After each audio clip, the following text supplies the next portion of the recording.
All right. So about a year ago, I was invited by the Linux Foundation to do a mentorship session on Linux kernel fuzzing. And the main point of that session, the main point that I was trying to make is that fuzzing is such an awesome tool to find Linux kernel bugs. Well, today I want to revise that statement a little bit and say that, it's not as bad as this. Fuzzing is still an awesome tool to do anything. It's an awesome approach. But fuzzing is useless just by itself. One of the things that makes fuzzing work is the dynamic bug detectors that are used together with the fuzzer. And the idea is that the fuzzer is able to trigger different code paths within the kernel. And then the bug detectors, they detect bugs. Because if we had no bug detectors, maybe we would getting some random kernel crashes sometimes. But those kernel crashes are very hard to debug. So my name is Andrei, and today the talk that I'm going to give you is about Linux kernel sanitizers. It's a family of bug detection tools for the Linux kernel, and they find a lot of different kinds of bugs. And initially I started making this talk the reason I started making this talk is because I wanted to give a bit of an update to how generic mode of KASAN works. Because the last presentation that I gave about generic KASAN mode was, I think, 7 years ago, and some little bits of change since then. I think for this part, almost everybody around here probably knows how KASAN works, but still I'm going to give an update. And besides that, I'm going to talk briefly about other types of sanitizers. Now we have the memory sanitizer, concurrency sanitizer, and so on. A few of the sanitizers that we now have can not only be run in testing and fuzzing, but also in field, which means you can deploy it to beta testing or maybe even to production devices. And now we also have a new KASAN mode, which is called hardware tag-based KASAN, which is intended to be a mitigation. It's not a mitigation quite yet, but maybe we will get there at some point. And the final part that I'm going to talk about is about how to make some tweaks to the sanitizers to make them find even more bugs. And this will be particularly useful for people who do vulnerability research. Because if you just run the same tools that everybody else runs, you'll find the same bugs. But maybe if you extend the tools, you'll find something else. All right, so the sanitizers is a family of bug detectors. And initially, it was implemented for Eurospace.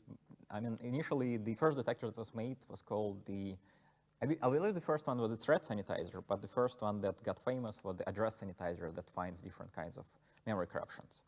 And later, these tools were ported to the Linux kernel, and the letter K was added to their names. And the reasons the sanitizers are so popular is, there are a few reasons. So first of all, they're easy to use. In case of user space, you just add another compiler flag. In case of the kernel, you just enable another kernel config, and the tool starts working. You don't need to do any complicated setup or something like that. Then they're fast, and they're relatively fast, at least based on the feature they provide compared to the other tools that provide the same features, they are much faster.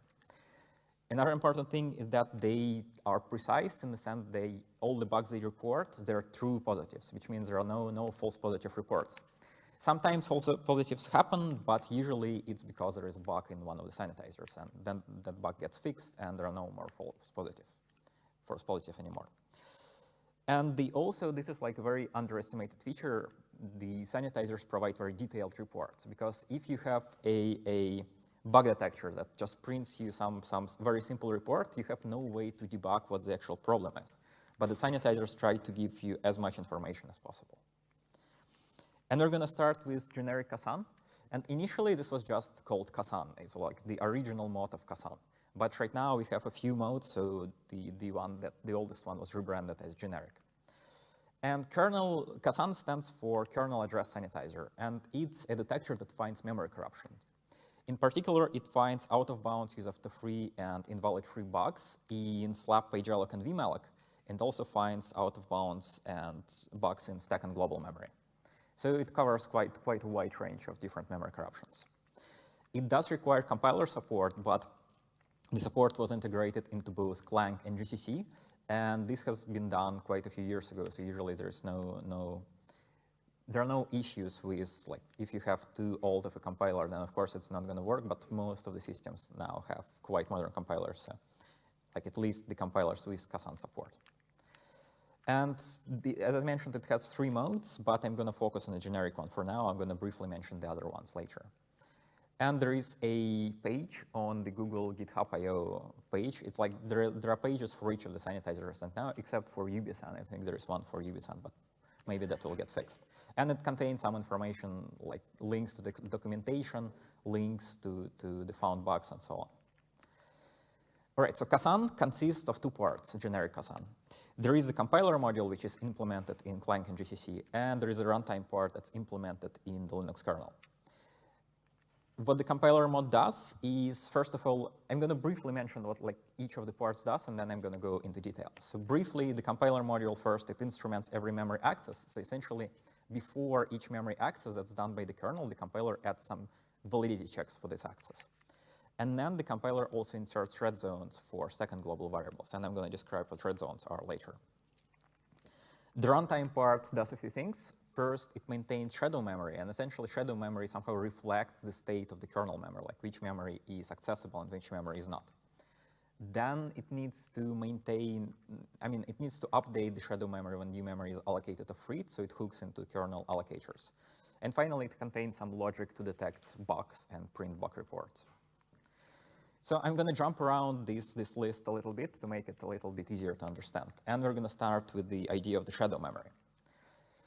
So the algorithm that KASAN uses, it comes from a notion that almost any 8 aligned bytes, they usually have only 9 different states. The first few bytes are good, which means accessible, and the last of the bytes are not accessible. And this is a natural idea because most of the time, the memory that's allocated in the kernel, or allocated in general, comes in contiguous chunks. So there is no way that we have one byte that's accessible, then another byte inaccessible, and one byte is accessible. This is a very untypical situation. And because of this idea of the 9 states, that means to each of the states we can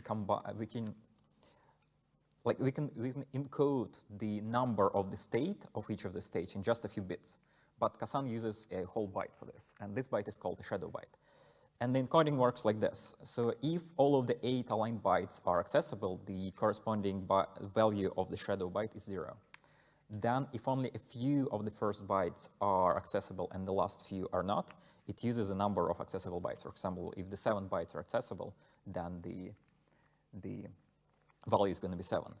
And then if all bytes are inaccessible, KASAN uses a certain negative value, or in case you cast it to unsigned value, it's just going to be the value that's in the higher part of the 256 values that a byte can take. And these different types of values for when the memory is accessible allow to differentiate between different types of inaccessible memory. And this is a snippet from the KASAN source code. So here you can see that it defines quite a few of values. For example, there is a value which corresponds to freed page alloc memory, or there is a value that corresponds to freed slab memory. And there are values for stack, for globals, and so on. This is just a few of them. It's most of them, but not all of them. So all of the shadow bytes, they are contained in a special region that's called the shadow memory region. And this region is contiguous, and if you want to get the address of a shadow byte that matches an address of the kernel memory, just take the address of the kernel memory, you shift it by 3 or divide it by 8 because we have the slots of 8 bytes. And then you add the offset of where shadow memory starts. And if you check the documentation for x86, the mmRST file, you can actually find the region where KASAN shadow memory is mapped. And here you can also see that the shadow memory is 16 terabytes, which makes sense because the whole of the kernel address space is for level page tables is 100, or for the most typical x86 configuration is 128 terabytes, and divided by 8 we get 16. So shadow memory is mapped by the kernel, and the mapping procedure for the shadow memory is not very straightforward. So first of all, during very early boot, shadow memory is mapped to a 0 page, which means that all of the memory the kernel has during early boot is considered fully accessible. And after page tables are initialized, the proper shadow is mapped. So this is the shadow that's actually changeable, and the kernels can start changing the values in the shadow at that moment, or they start being checked as well. And the shadow is not mapped properly for the whole range of kernel memory, but only for the parts that actually contain something, like the kernel tags, the fizmap, and so on. And this is the first 2 lines is what happens during boot, and then after boot is done, the kernel can still map new memory via vmalloc or vmap. And in that case, KASAN handles these cases and maps the proper shadow for them as well. And I've left a few links to the source code in this slide. All right, we're done with the shadow memory. Right now we have a certain region of memory that allows us to track the state of the memory, whether it's accessible or not. Let's now move on to the compiler module and see how the instrumentation works. So let's say we have an 8-byte access within the kernel. Let's say we have a pointer A and the kernel writes 8 bytes to this pointer. So what the compiler is going to do with KASAN enabled is it's going to add a few checks before this access. So first, this check is going to calculate the address of the shadow of the corresponding shadow byte, and it uses the same mapping scheme that I mentioned. Then it's going to check the value of the shadow byte. And if the value is 0, that means all of the 8 bytes by the pointer A, they are accessible, and KASAN can proceed, or the kernel can proceed. And if the shadow value is not 0, that means at least one of the bytes in the memory where A points to is bad, and that means KASAN, at that point, KASAN prints a report. And it works similar for n-byte accesses where n is less than 8. It's just a little bit more checks that we need to take into account the alignment of A, or rather like where A points to within the aligned slot of 8 bytes. And then we also need to check for the how many bytes we access. But if you stare at this check long enough, you'll figure out that it does the correct thing. All right, so at this point, we do have the shadow memory. We do have the compiler checks, the checks that are inserted by the compiler. But what happens within the kernel keeps allocating free memory all the time. And KASAN should keep track of that. So it should update the shadow memory whenever something happens. All right, so this works fairly simply. KASAN just adds a bunch of hooks to different allocators. And if you open the allocator code and you grep for KASAN underscore, you'll find quite a lot of callbacks into KASAN runtime. And I'm not going to go into a lot of details here, but I'll just show how it works for the slab allocator, rather the sloop allocator in this case. So without KASAN, the sloop allocator just contains, every slab contains a bunch of slots for different objects, like a bunch of different objects. And when KASAN is enabled, first, whenever a new slab is allocated, it's fully poisoned by KASAN, and poisoned means marked as inaccessible in shadow memory. And this makes sense because when a new slab is allocated, all of the objects in it are free, or like in the freed state. So the kernel should not be accessing any of them. And then when any of the object is allocated, it gets marked as accessible, or like being unpoisoned. That's what it's called in KASAN slang. And then KASAN also does another thing, is that it adds a red zone between each of the two objects, adds red zones. And the red zones, they always stay poisoned. And the red zones, they allow KASAN to detect buffer overflows, because if we have a few allocated objects that go one after another and there are no red zones, that means the overflow from one of the object into another will not be detected by KASAN because they both are marked with 0 in shadow memory, right? So KASAN adds red zone that allows it to catch buffer overflows. And the thing that KASAN also does, it's not mentioned in the slide, but whenever an object is freed, it's getting poisoned, right? Because when the object is freed, the kernel should not be accessing it.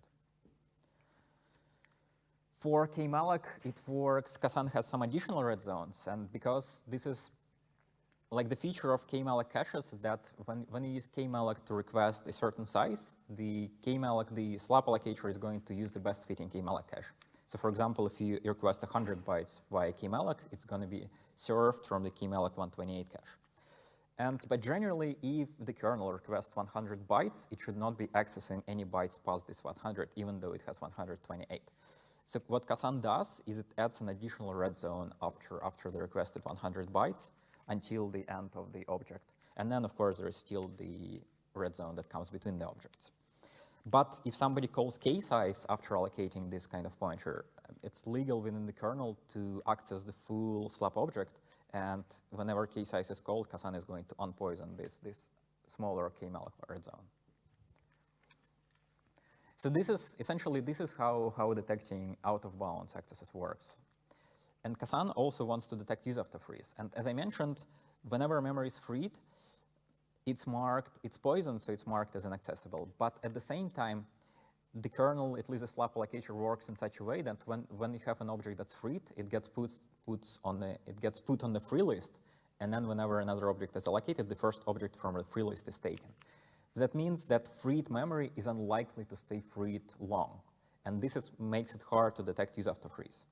So what KASAN does is it implements quarantine. So whenever memory is freed with KASAN, slab memory, it gets put into a queue and its reuse is delayed. Essentially, it's not returned back to the allocator, but it's just kept in a KASAN-specific queue.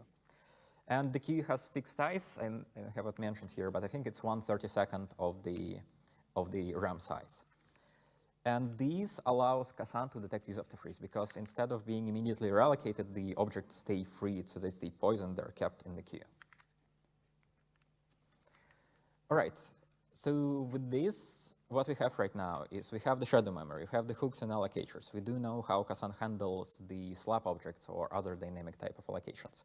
But KASAN is also able to detect bugs in stack and global variables, and this is done with the help of the compiler. So let's say we have a function foo, which has an array of 10 bytes on its stack. And it also has some code that handles this array. So what KASAN does is going to add, when compiling this function and compiling the kernel, it's going to add red zones on the stack around this function. And then it's going to add some code into the function to poison the red zones and poison the stack allocation. So before the original function code, we have the code to unpoison X and poison the red zones. And after the original function code, we have the code, the compiler inserts the code to unpoison the whole stack frame. So it just cleans up after itself. And this is how stack, out of bounds detection for stack variables work. If we have multiple stack variables, there's going to be a red zone between each of them. So there's going to be a red zone at the beginning, then the variable, red zone, variable, red zone. And it works similarly for global variables. Let's say we also have a global variable array of 10 bytes, and what KASAN does, it transforms it into essentially a structure. Technically it just adds a red zone after this object. And the red zone is poisoned by a constructor. So it works both for the main VM Linux binary and for the module binaries. The KASAN inserts some code.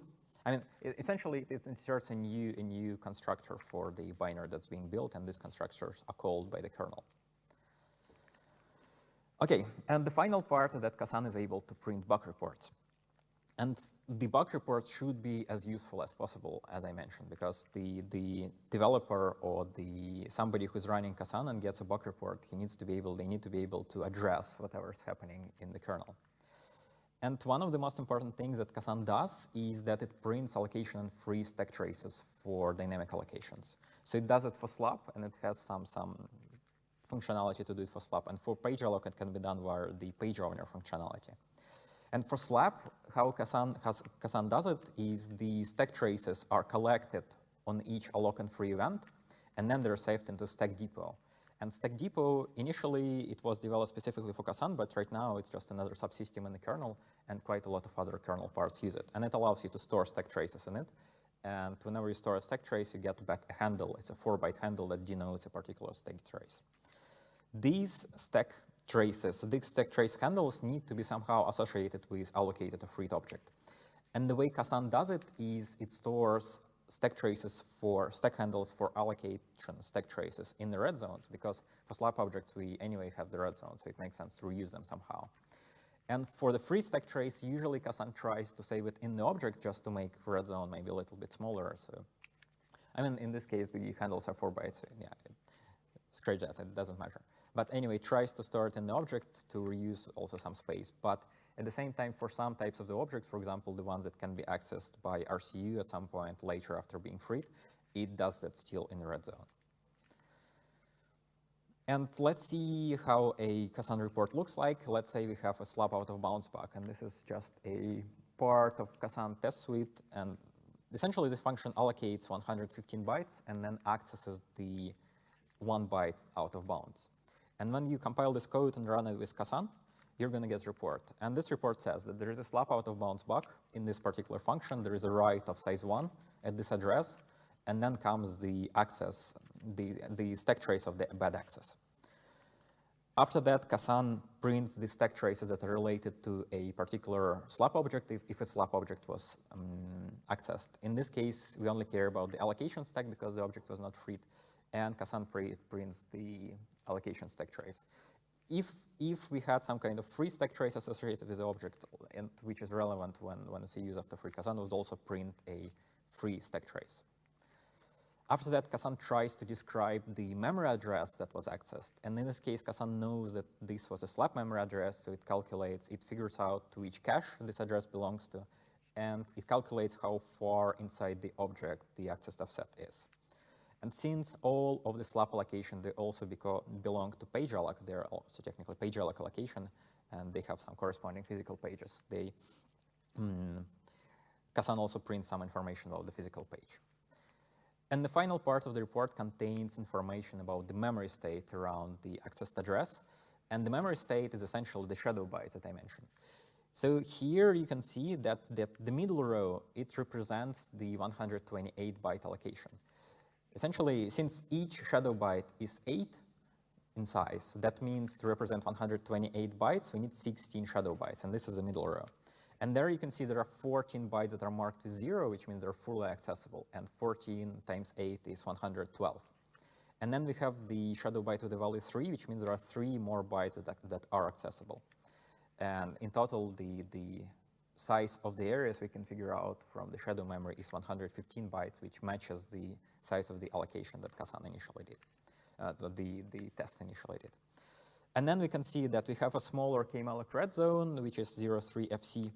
And then we have the larger red zone, which is quite large. It's 128 bytes, but this is a particular feature of KMalloc caches, is whenever you have a KMalloc cache of certain size, all of the objects that are allocated from this cache are supposed to be aligned to the size of the cache. I think this patch was added a couple of years ago, and KASAN has to deal with that. So the red zones for KMalloc allocations are quite large. They usually match the size of the allocation. But anyway, from this representation, sometimes you can figure out even more details of what went wrong. All right, this was the main part of how KASAN works. I'm going to add a few other notes, and they're not specific to the compiler and runtime. I'm going to talk about both. First, some kernel code is not instrumented by the compiler. And first of all, this is the assembly code, and the reason is just that the instrumentation module inside the compiler does not handle assembly. And then some code is deliberately not instrumented, such as early boot code and allocators themselves. I mean, early boot code, we cannot instrument any code until we have any kind of shadow mapped, right? So that code is just not instrumented. And the allocators are not instrumented to avoid different kinds of recursion. And you can grab for KASAN_sanitize in makefiles to see which files KASAN avoids instrumenting. Then what I mentioned before, the instrumentation, the checks that were added by the instrumentation that I mentioned, that they were added by the inline instrumentation mode. And KASAN has a so-called outline instrumentation mode, so instead of directly embedding the shadow checks, it just adds function calls. And this is a bit slower just because of the old function calls that the runtime has to do, but this makes the kernel image smaller. And this is sometimes useful if you have a device which does not allow the kernel image to be very big. And if you enable the inline instrumentation mode, the device is just not going to work. So instead, you could try to enable the outline instrumentation mode, and the image will be smaller, and it could just fit. And a few other notes. So first, KASAN has 3 modes that I mentioned. So the one that I just described is called generic. The other 2, they have to do with memory tagging. And the generic mode is called generic because it's handled by any architecture. So essentially, there is maybe like 5 or maybe 7, 8 architectures, I don't know, that support KASAN now. And it's only a question of implementation. So there are no architecture-specific limitations to the generic mode. But the other 2 modes are specific to ARM64, and they require certain ARM64 features. Then there is a KASAN test suite that checks that KASAN is able to detect certain types of memory bugs. And for the most part, the test is ported to the KUnit framework, but there are a few tests that are not. And all except one of them are easily ported. I already have the patches to do that. But one of them, the problem with that test is that it does copy from user and copy to user checks. So essentially, it checks the copy to user and copy from user functions, and those functions require the user space component. and the KUnit tests are run from a kernel thread, and there is no user space component, and it's unclear yet how to deal with that. And unlike quite a lot of kernel subsystems, KASAN does use Bugzilla, so all of the bugs and features are tracked in Bugzilla, and yeah, you can, actually if you check the Bugzilla, you can find out that quite a few features are missing from certain modes, so there is still quite a lot of work to do to make KASAN detect like everything it could potentially detect. All right, so the summary is this. We have KASAN, generic KASAN, which is a memory bug detector for memory corruptions. It allows to find out-of-bounds, use-after-free, and different kinds of invalid-free bugs in slab, paymalloc, vmalloc, and stack and global memory. It does require compiler support, but your compiler probably supports it anyway. And a few notes about its performance. So first of all, I mentioned that it's relatively fast, and usually it gives you about 2x slowdown, maybe 3x if you enable outline modes. It's like it depends on the exact features of your system.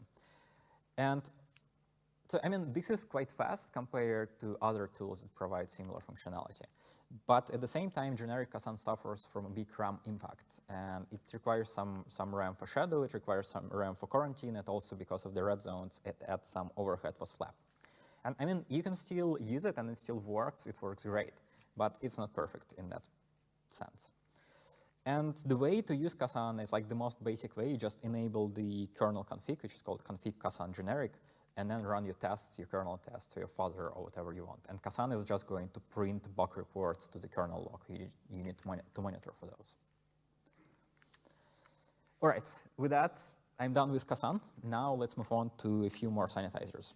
So for other sanitizers, I'm not going to go to give a very detailed descriptions, just a few notes that like to give you some idea of what kind of sanitizers there are. So KASAN, it covers most of the memory corruption types that we have. And initially it was developed, and then the question was, what about the other types of bugs? So this is where more sanitizers came in. So first we have the kernel memory sanitizer, and this sanitizer allows to detect uses of an initialized memory. So essentially, if you declared, let's say you declared a stack variable and you forgot to initialize it and then use it in an if condition, this is clearly wrong, and KMSAN is able to detect this type of bugs. And besides that, it's able to detect the information leaks across different security boundaries. So for example, it's able to detect information leaks of from uninitialized kernel memory to user space. So if somebody like kmalloc some memory and then copied it to user space without initializing, this is clearly a bug, and this is a potential security vulnerability. And KMSAN is able to detect that. Like KASAN, it uses compiler instrumentation and shadow memory, but instead of storing the information about accessibility in the shadow memory, it stores the information about whether certain bytes or bits are initialized. And otherwise, it's like a very similar approach to KASAN, very similar implementation. And it's still not in the mainline, but I hope it's going to be in the mainline soon, because I mean I've been seeing quite a lot of patch series lately, and yeah, let's hope. Then, beside another type of bugs that we have are the data races, and the data races are handled by kernel concurrency sanitizer. And this sanitizer also uses compiler instrumentation, and it uses what's called a soft watch point. Essentially, it just tries to stall. Whenever it sees an access to some kernel memory, it tries to stall or like delay, just sleep for a while and see if there are any concurrent accesses to this same memory. So I mean, essentially, if you stop on an access and then you check the value before you stall and after you stall, and if the value of memory is changed, that means somebody else accessed it and we have a data race. This is a very basic description, but it's like the exact implementation is much more complex, but that's the idea at least. And there was also another attempt to detect data races, which was called kernel thread sanitizer. But right now, I'd say this attempt failed because it tried. So the kernel concurrency sanitizer is kind of like a best effort tool. It doesn't check all of the accesses it can check. But KASAN tried to check everything, and it tried to follow all of the synchronization primitives around the kernel. But there is quite a lot of them, and some of them are very weird and hard to track. So there is, I mean, the implementation is still there. It's based on an ancient kernel, but I don't think it's going to continue. I mean, anybody's going to continue working on that. And finally, we have the UBSAN, which is undefined behavior sanitizer, and it defines different kinds of undefined behavior. And the undefined behavior, it's the undefined behavior from the C standpoint. So for example, if you have a variable of 64, or like 8 bytes, 64 bits, and you shift this variable by 64, that's an undefined behavior from the point of view of C standard. So undefined behavior sanitizer finds this type of things. And the most annoying thing about the sanitizer is that it doesn't have the letter K in its config name. I don't know if it's easy to rename the config names, but anyway, yeah, that's just some legacy thing that wasn't implemented when it was merged. All right, so these sanitizers that I mentioned, they cover different types of other types of kernel bugs. But besides just covering new types of kernel bugs, we sometimes want to test the kernel in different environments. So usually initially sanitizers were intended for usage with testing and fuzzing, but it would be really cool if we could deploy some of the sanitizers to an actual production workload and see if they find any bugs there. And for these, there are two sanitizers, so like one sanitizer and one sanitizer mode that could be used for this. So yeah, this is what I mentioned. So you could either, maybe you can only use it in testing, that's also fine in beta testing, but on actual devices, or maybe you can even deploy it in production. And the first sanitizer that I want to mention, it's not technically a sanitizer because it doesn't have a sanitizer in its name, but this tool is called KFans, which stands for kernel electric fans. And this is also a memory corruption detector. As far as I know, it only works for slab memory. And the way it works, it just chooses some of the allocations, and instead of using the normal slab allocation path, it puts this allocation into a separate page next to a protected guard page.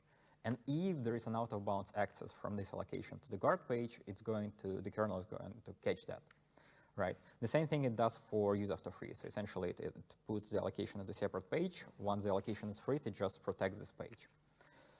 And this tool uses sampling, which makes it, it's possible to configure how much the overhead is, because you can just take 1 out of a millionth allocation or something like that, and the overhead is going to be essentially 0. And this allows this tool to be deployed in production.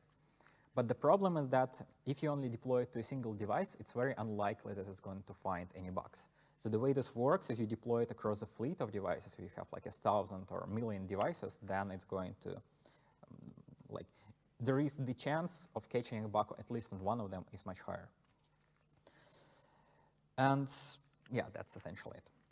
And then another thing that we have is the KASAN mode that I mentioned. We now have the software tag-based KASAN mode, and this mode is based on software memory tagging. And I'm not going to go into details, but I've left a link to the presentation that I gave a couple of years ago on the Android Security Symposium. It has all of the details, like how it works, how it uses compiler instrumentation, and so on. It has a very similar performance impact to generic KASAN, so it's about like X2 slowdown. So this tool does not quite work for production, but maybe it can be used in dogfood. But at the same time, compared to generic KASAN, it has much less impact, just because it doesn't have that much shadow, it doesn't require quarantine. And if you have some kind of Android device, let's say you're fuzzing an old Android phone, or maybe even a modern Android phone, and when you run generic KASAN on it, it just keeps crashing with out-of-memory bugs. What you could try to do is you could try to use software tag-based KASAN, just because the memory impact is much lower. Yeah, and compared to KFans, of course, this is not the tool that you can run KFans is much faster and has much lower requirements. So the software tag-based KASAN is okay for dogfood. But at the same time, it still makes sense to try software tag-based KASAN because it prepares for the next thing that might come in, which is a hardware tag-based KASAN mode, which is what I'm going to be talking about now. So essentially, like the first idea that we had, let's use sanitizers to find bugs for fuzzing. The second idea is let's deploy them to production to detect bugs in production.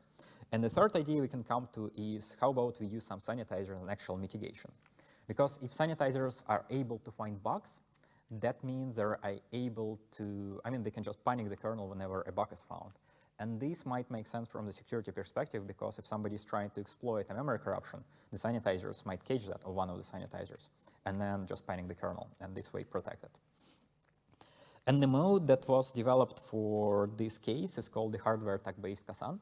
And this mode is not based on the software memory tagging, but on the hardware memory tagging approach. And it's only implemented right now in the I mean, there are no CPUs that support this thing, but there is a specification, an ARM specification for CPUs. And the ARM feature that supports memory tagging is called MT, or memory tagging extension. And the hardware tag-based KASAN mode works based on that. So essentially, if your CPU supports MT, that means the validity check of memory accesses are going to be done by the CPU itself, which makes it really fast. And these hopefully will at some point be used as production mitigation. Nobody knows yet, but at least if it's not never used as a production mitigation, it can still be used as an in-field bug detector, like the thing that I mentioned in the previous section. And the ramp act is noticeable but quite slow. It's 3% for storing memory tags. Essentially, with MTE, for each 16 bytes of memory, you have a 4-bit memory tag, which, yeah, this is the 3% that you need. And the performance impact is still unknown, because at this point there are no ARM CPUs that are released with the MTE feature. But the expected impact, I mean, MTE has 2 modes. They're called sync and async. There are certain differences between them. And the sync one is a precise one, is the most precise one. And the expected performance impact is going to be 10%. And it's a question whether people are ready to take the 10% impact to deal with a certain type of memory corruptions, like a certain type of vulnerabilities. We'll see. But the async mode can probably be deployed. I mean, it's not as good, but still, it's like around, probably the overhead is going to be around nothing. And yeah, if you want to learn more details about the hardware tag-based KASAN, I gave a talk. I mean, it was a virtual talk, but still on last year on Linux Security Summit. Yeah, and you can find the slides and the video on my website. And one last thing I want to mention about the hardware tag-based KASAN is the thing that I'm working on right now. It's essentially if let's say we deploy hardware tag-based KASAN to production, or maybe to dog food. And at that point, we will start getting some kernel crashes. We'll start getting kernel reports, right? And these reports still need to be useful. And the worst part of KASAN right now that's unsuitable for production is the stack trace collection code. So the thing that we need to have some kind of stack trace collection and storage that first is fast, and second, it's memory bounded, because usually there is a requirement. I mean, if your memory that's used by your stack tracer just grows indefinitely, that's not very much like suitable for production. And the approach that I'm planning to tackle, I start implementing some things. First, we need to collect stack traces fast, and one of the ideas that was proposed is to use shadow call stack. Because shadow call stack is essentially a mitigation that allows to deal with certain types of stack corruptions. But at any point in time, the current stack trace is actually contained in the shadow call stack. So to collect the stack trace, you can just do a memcopy. And this is like the fastest stack trace collection you can get. I tried sending some patches, but so far ARM64, I mean in particular Mark, I don't know if he's around, I saw him yesterday. So yeah, some ARM64 maintainers, they resist. But I mean, they do have valid reasons of why it's not a good idea to include it into the kernel. But I think ultimately it will come to the actual performance numbers if we see that this is indeed faster, much faster than, we'll see. And the second thing that I've already implemented is right now KASAN stores stack traces in red zones. And this is not good because the red zone, they add additional memory. So instead, what I implemented is it's kind of like a global stack trace handle storage. I called it stack ring. And I'm not going to go into details, but I've linked the patches here. They're already in the MM tree.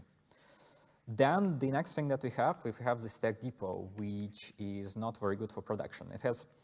So we need a memory-bounded stack storage, and stack depot has a way to limit its memory. But the problem is the moment stack trace memory, like the moment stack depot memory is depleted, it just stops saving stack traces.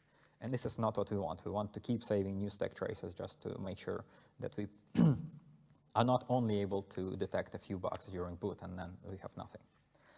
And yeah, this is something that I'm going to look into next. And potentially to limit the performance impact from collecting and saving stack traces, I can just implement something. But we'll see how fast or slow it is. All right, how are we doing in time? Okay, perfect. Then I have the last extra section that I want to talk about. And this one is about extending sanitizers. And hopefully this will be useful for some vulnerability researchers. So the whole idea is similar to what I talked about during my fuzzing mentorship session. if you just take a standard fuzzer and you run it, you're probably going to be finding the same things everybody else does. And this is also applicable to the bug finding tools. So if you just take the stock sanitizers and you just run them, you will find some things, but probably these are going to be the same things that everybody else finds. So what you could do instead is to extend the sanitizers. And this is what I call the advanced usage of the sanitizers. So if you look at let's say you look at KASAN and KMSAN, they're not just tools by themselves. You can consider them frameworks. And KASAN is a framework that allows you to mark certain memory accessible and inaccessible. And then it does some checks, like whenever a memory access is done, it can act according to that marking. And KMSAN is a framework that allows you to keep track of initialized or uninitialized memory, right? And you can build certain features based on that. So the first feature that I want to mention is adding custom red zones for KASAN. And the example that I have is there is a data structure in the Linux kernel. It's called a socket buffer. And essentially, every time you send some data through a socket buffer gets allocated. And this buffer contains the data that's being sent through a socket. But it also, at the very end, within the same allocation, an SKB shared infrastructure is placed. And if there is some kind of bug in the kernel that allows you to overflow from the socket buffer data into SKB shared info, there is a potential vulnerability. And KASAN is not able to detect that just because these two things, they happen to be within the same allocation, right? So what you could do is you could add a small red zone between the socket data buffer and the SKB shared info. And you will need to do some kind of additional annotations to the socket buffer handling code, because sometimes socket buffer might be copied and then it's fully accessed, and then you need to unpoison the red zone maybe and then poison it again in the copy. But this is certainly possible. And this type of custom red zones, they allow to find what's called intra-object overflow. It's like when you have a single object and the overflow is happening between its parts. And this type of behavior can be exploitable. This is in one of my exploits, I targeted exactly this behavior of the socket buffers. Another thing you can do, it's more complicated, but still, you can add support for more kernel allocators. So I mentioned that KASAN has support for slab, pagealloc, and vmalloc, but there is, for example, the per-CPU allocator, which I recently find out exists. And this allocator is not supported by KASAN. So per-CPU allocator essentially allows you to allocate dynamically allocate per-CPU regions, or per-CPU variables. And this allocator is used by the kernel. I just grabbed the per-CPU alloc function, and on the right two columns, you can see that there are quite a lot of usage from the networking subsystem. And it's quite likely that some of these uses, at least some of these uses, can be reachable from user space, which means these are potential security relevant places. And I actually checked that KASAN does not handle any out-of-bounds use of the free bucks in the per-CPU allocator. I wrote a small test. The first test, it just allocs 128 bytes with the per-CPU allocator, and then it accesses the 1 byte out of bounds. And KASAN is not able to detect the crash. And the same thing happens with the use of the free for per-CPU, alloc per-CPU, free per-CPU, then you do the access, and KASAN is not able to handle that. So theoretically, if you add more annotations for the per-CPU allocator, you can find even more bugs. And these are the bugs that nobody found before. And potentially, if you overflow from one per-CPU variable to another per-CPU variable, this might have some potential security impact. And this is not only applicable to the per-CPU allocators. If you have if you know about some other allocator, you can implement it there as well. I'm pretty sure quite a lot of beefy drivers, like GPU drivers or whatever, they have their own custom allocators. Maybe you can implement it for that. And I also know that Android has a few allocators. It has Binder, it has Ashmeum, it has Ion, and other stuff. I don't know if actually these type of things will be applicable to those allocators, but it could be theoretically. So maybe this is something to explore as well. And now for extending KMSAN, the example that I have, this example was already implemented. So essentially KMSAN allows you to track which memory is initialized or not. And a few years ago, I was working on fuzzing USB. I was trying to fuzz the USB stack, the USB subsystem in the kernel from the point of view of an external device. And if the kernel allocates some uninitialized memory and sends it to a USB device, this is a vulnerability. If the device is trying to exploit the kernel, the device does need to have some kind of like information leaks to be able to know where the kernel structures are to create a memory corruption exploit. And these type of checks were added to KMSAN, and after that, Sysbot started finding quite a lot of USB info leaks that are happening over the USB box, over the USB bus. All right, I'm done with the core part of the presentation. Now just a few of the summary slides. So first, if you want to find even more bugs, you can still improve the fuzzer. I mean, improving the fuzzer is a good idea. It's like improving syscaller, writing new syscaller description. This is probably it's even easier than modifying bug detectors. But you can improve the bug detectors. And this is the thing that nobody else does, as far as I know, because I guess it's just more complicated. But at the same time, because nobody does it, it might lead to some new results, some unknown results. Because, I mean, at this point, everybody knows how to write syscaller descriptions. And everybody, like anyway, everybody does it. And probably people even cover the same subsystems all over and over with their private descriptions. And to know how to extend sanitizers, first you need to learn what kind of tools, or like how to improve memory bug detectors. First, you need to learn what kind of bug detectors there are already, and for this, you can learn about sanitizers. And this is a summary slide, that we have some sanitizers for testing and fuzzing, KASAN, KMSAN, KCSAN, and UBSAN. Then we have sanitizers that can be run in field, either in beta testing, in dog food, or in production. And this is KFans and the software tag-based mode of KASAN. And finally, we have the hardware tag-based mode of KASAN, which is hopefully going to be used as a production mitigation. And like after you know how existing tools work, you can make them even better. So first, you can extend sanitizers, as I mentioned, custom red zones, new allocators, maybe build something on top of KMSAN. But besides that, you can also build your own custom detectors. And maybe you can build a detector for other types of bugs. I have type confusions here as an example. I don't know if there are a lot of type confusions within the Linux kernel, but they're certainly possible because sometimes kernel casts one structure to another with a similar layout. And then depending on what structure it has, like it does different things. And maybe this is something that makes sense. I don't know. Then it would certainly be interesting to make detectors for different kinds of logical bugs. For example, I noticed that Jan Horn has been finding quite a lot of missing TLB flashes lately, like over the last couple of years. So maybe there is some kind of way to build an automated detector for missing TLB flashes. Yeah, I don't know, but could be. And of course, if you build your own tools, you can take inspiration from sanitizers. For example, the compiler instrumentation approach is a particularly good thing that you can use. And you don't even have to write your own compiler module. You can just take a sanitizer and I mean the instrumentation that's inserted by one of the sanitizers and reuse it. Okay, with that I'm done. Thank you for listening, and I'm ready to take any questions.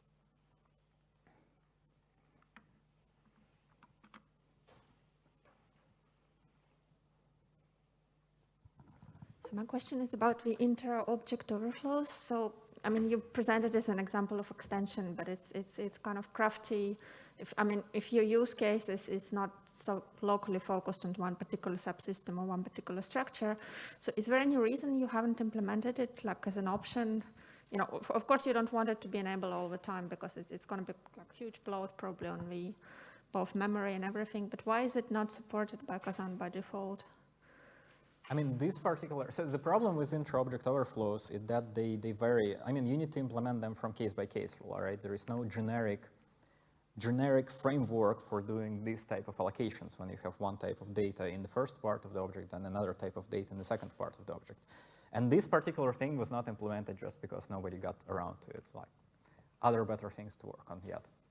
Because you can also try to insert, like when you have a structure and you have many, you can just try to insert the red zones in a structure or like fake objects with some poisoning and yeah, I mean, it's not going to help. Yeah, I get what you're saying. In this case, it's not going to help just because there is no single structure. But theoretically, you could insert red zones like between each two fields in the structure. Mm-hmm. I think this was tried in the early KASAN, like in the early address sanitizer days, but I believe this approach was discarded. I don't know the exact details. Pretty sure it's just a lot of performance impact. Yeah, it certainly will impact greatly both memory and performance, but like if you do have a use case where you're already paying for it, and nowadays we have such a huge servers which we can run with, we can, like for testing and fuzzing, we can sacrifice this. So because it's a very important part. And if we are relying on people to kind of, go and manually go after certain structure, adding this very manual approach is not going to scale for whole kernel. We want it to enable like by default on something like syscaller or something. I mean, so generic approach, I'm trying to say that here I would kind of advocate for generic approach versus kind of, saying to people that you can try to make your own kind of solutions here. It would be much more useful for everyone. Yeah, certainly. I mean, it's applicable in certain cases, then for sure people can implement that. I mean, there is another thing that I can see, another problem with this approach is, let's say you do have a structure and you insert some red zones, but whenever the structure is mem-copied, like these red zones are going to trigger. So you need specific structure. You either need to add annotations into a kernel code as well, or you need to have a specific structure that's never mem-copied. So I mean, anyway, what you're suggesting is totally possible in some cases. You can hook into mem-copy and depoison, and similar like you did for the. Yeah. I mean, you can for sure. It's possible to implement that. Yeah, nobody just ever done that yet.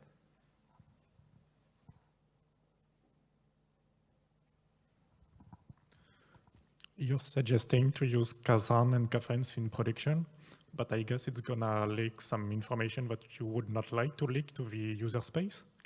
Do you have any solution for that? So you mean it's gonna leak information through crashes? Or? Yeah, in the reports. Yeah. So I'd say both of the things that I mentioned, like using the sanitizers in production, they're mostly related to Android. And in case of Android, you usually don't have access to the kernel log. So whenever some information printed to the kernel log, the user doesn't have access to that. But let's say the user has some kind of like primitive to access the kernel log. And indeed, right now, I don't know about KFans, but KASAN definitely leaks some information. It's still possible, I think there is even a bug for that, to get rid of all of the private information printed by KASAN reports, essentially at a private mode.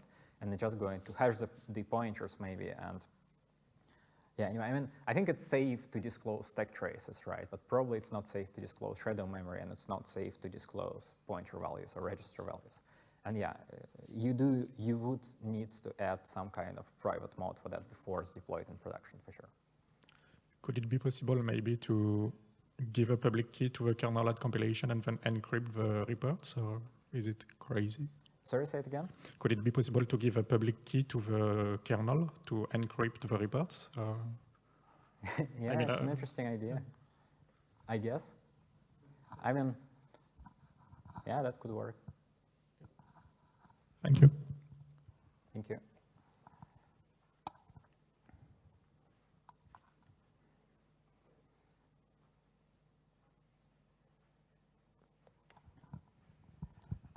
For the inter-object stuff in structures, red zones in structures, a lot of the work that's been going on lately to deal with hardening memcopy and make sure we're not doing cross-field or cross-member copies, that annotation has basically been constructed now over the last couple of years. So we actually we've marked in structures, hey, we know that these things need to be, consecutively allocated.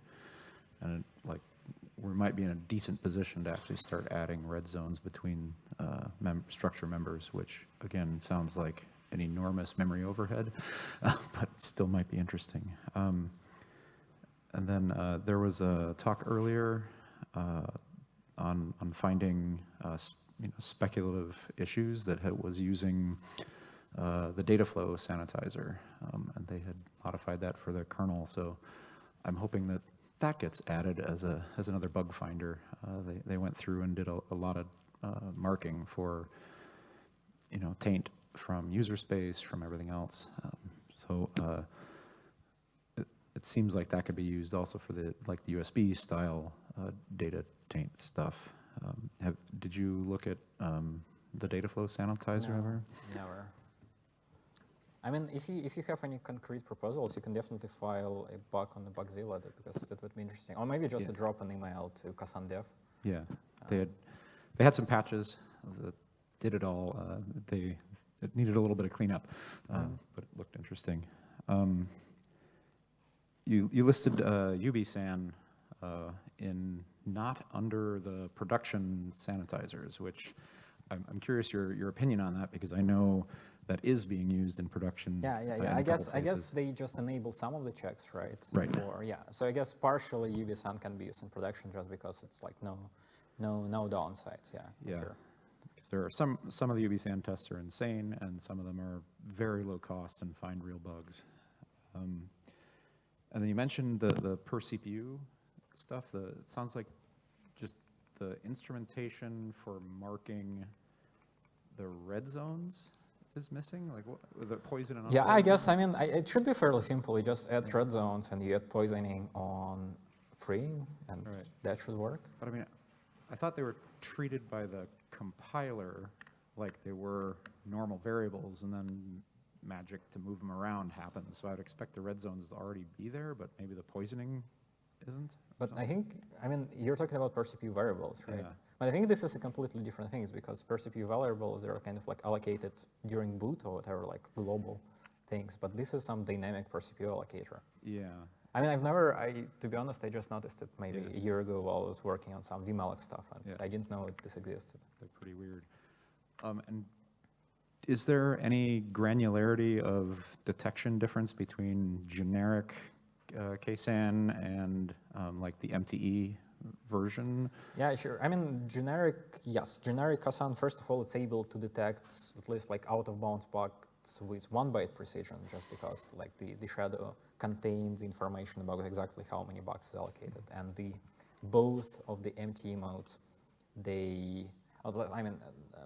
anyway, the MTE, it only is able to detect them with 16-byte granularity. So if you have an overflow that goes up till the 16-byte boundary, it's not going to be able to detect that. Yeah. But the like the number of different types that I know that like the generic mode have, I know we have like a pretty limited set of bits available for MTE, and that still works out okay for the most part. Sorry, I didn't get that. Oh, like generic has all the different locations of different red zones, different, this is Yeah, used yeah, after yeah. free. But in Okay, MTE, okay. we've only got a couple bits for specifying it, what type of memory. Yeah, I mean, it for is. MTE, actually, yes. So for MTE, we have 4 bits per tag. And right now, we have only 2 different types of specific tags for MTE. So essentially, we have the FF tag, like it's like the native kernel pointer, and these accesses are just not checked that are marked with this tag, the pointers. And then we have the invalid tag, which is, I mean, essentially that's a lot. The slide that I had that lists all of the different types of shadow values, Right. this one. Essentially for MTE, it's all FE. It's all like Okay. the same value. Yeah. Okay. But right now for MTE, there's actually no support for stack tagging and no support for global tagging. It's all still to be implemented. So, but all of the page alloc memory and the slab memory, they're marked with the same tag. Yeah. Okay. That's Awesome. makes MTE reports less useful for sure, but what can we do? Awesome. Thank you. Thank you.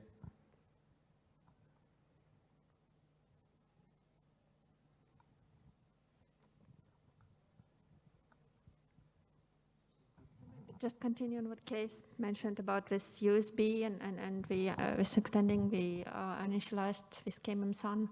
So just to add another angle to it. So now when we start to look in like confidential computing, we are basically starting to look at all this hardware kind of layer, something which is untrusted, and this is what we are fuzzing currently.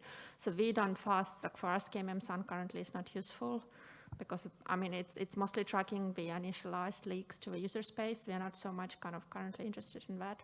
But I mentioned with this kind of extensions to make it tracking whatever it goes back to generically to hardware or parameter interfaces or something like that would be useful. So Yes. I think there are like many usages for, because we are starting to have more of this attack surface versus just user space and stuff, and we're starting to kind of employ fuzzing, not just for like syscaller based fuzzing, which is for that line, but for all kinds of other sections. So.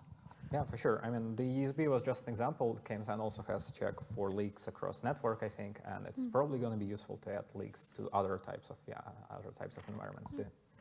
Thank you.